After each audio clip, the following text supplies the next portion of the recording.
नमस्कार दोस्तों, कैसे हैं आप? मैं हूं गौरव और ये है ट्रांसफॉर्मेशंस। जैसा कि आप सब लोग जानते ही हैं, इस साल 2026 में हमारे देश में 5 मुख्य चुनाव हैं, जो कि हैं 4 तो राज्यों में और 1 है केंद्र शासित प्रदेश में, यूनियन टेरिटरी में। और ये 4 राज्य हैं, आसाम है, वेस्ट बंगाल है, तमिलनाडु है, केरला है और जो यूनियन टेरिटरी है वो है पुडुचेरी। और इन सब चुनावों में जिस तरीके से पर्सपेक्टिव की बात होनी चाहिए, आगे आने वाले 5 सालों में जो भी पॉलिटिकल पार्टी जीतती है उसका उनका क्या मैनिफेस्टो है, उनके क्या विचार हैं, क्या विचारधारा है, वो उन सब लोगों के लिए, आम जनता, आम जनमानस के लिए, युवाओं के लिए, महिलाओं के लिए किस-किस तरीके की नई स्कीम लेके आएँगे, इस पे चर्चा या इस पे बात होने के बजाय राज्यों में हमें क्या देखने को मिल रहा है। जैसे अभी रिसेंटली देखने को मिला वेस्ट बंगाल से कि वेस्ट बंगाल एक युवा साथी नाम की जो उनकी प्रोग्राम पॉलिसी है, उसके तहत 21 साल से 40 साल के बीच में जो युवा हैं और जो 10वीं के आगे नहीं पढ़ पाए या नहीं पढ़े, उन सब लोगों को ₹1500 per month direct cash benefit scheme के तहत उनको देने का काम कर रहे हैं। अगर आप डेली बेस पे समझेंगे तो सिर्फ़ और सिर्फ़ ₹50। अब इश्यू ऑफ कंसर्न ये है एजुकेशन, जो कि राज्य का पार्ट है और पिछले 10 साल से जब वहाँ पे टीएमसी की ही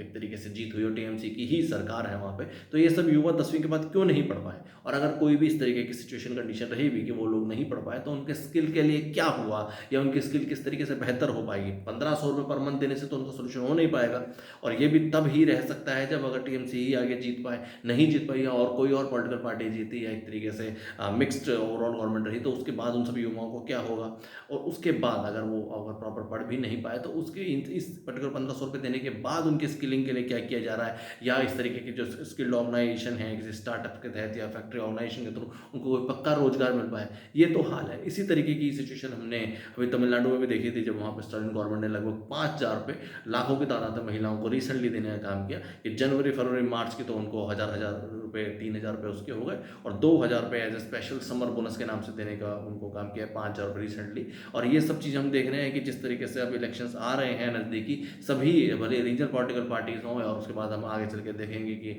नेशनल पॉलिटिकल पार्टीज़ भी जब वहाँ चुनाव लड़ती हैं तो इस तरीके के कैश बेनिफिट स्कीम्स के ऊपर फोकस किया जाता है। जैसा कि मैंने हमेशा ही कहा है कि ये सब चीज़ें इस तरीके से सॉल्यूशन का नहीं हो पाएगा जब तक ओवरऑल सिस्टम में चेंज नहीं हो पाएगा, जब तक हमारे जो प्रतिनिधि हैं वो बेटर से बेटर नहीं हो पाएंगे और जब तक आम जनता अपने खुद के प्रतिनिधि चुन के अब नहीं भेजेगी आपके राज्यसभाओं में और विधानसभाओं में। अब आप इसे ये ना समझें कि आम जनता ही तो चुन के भेजती है, आम जनता ही तो वोट दे के भेजती है। उन्हीं सब लोगों को नहीं जो अब तक जीतते आ रहे हैं या इसी विशेष सर्कल में है कि बार बार उन्हीं सब लोगों को अपॉर्चुनिटी मिल पाए। वो सब इंटेलेक्चुअल लोग, वो सब इंटेलेक्चुअल युवा, वो सब पढ़े लिखे जो लोग जो कि बेहतर भविष्य बना सकते हैं अपने लिए, अपने आगे वाली पीढ़ियों के लिए, उन सबको इस बार उम्मीदवारी दी जाए, उन सबको अपॉर्चुनिटी दी जाए और वो सब लोग भी हिम्मत करेंगे इस सिस्टम का हिस्सा बनने का। सिर्फ और सिर्फ अपने विचारों से, विचारधारा से और अच्छे अच्छे विचार अब सिर्फ अखबारों में ना लिखें, इस सिस्टम का हिस्सा बने, इस सिस्टम में घुस के इस सिस्टम में चेंज लेके आए, तभी बेहतरी हो पाएगी। जय हिंद, जय भारत।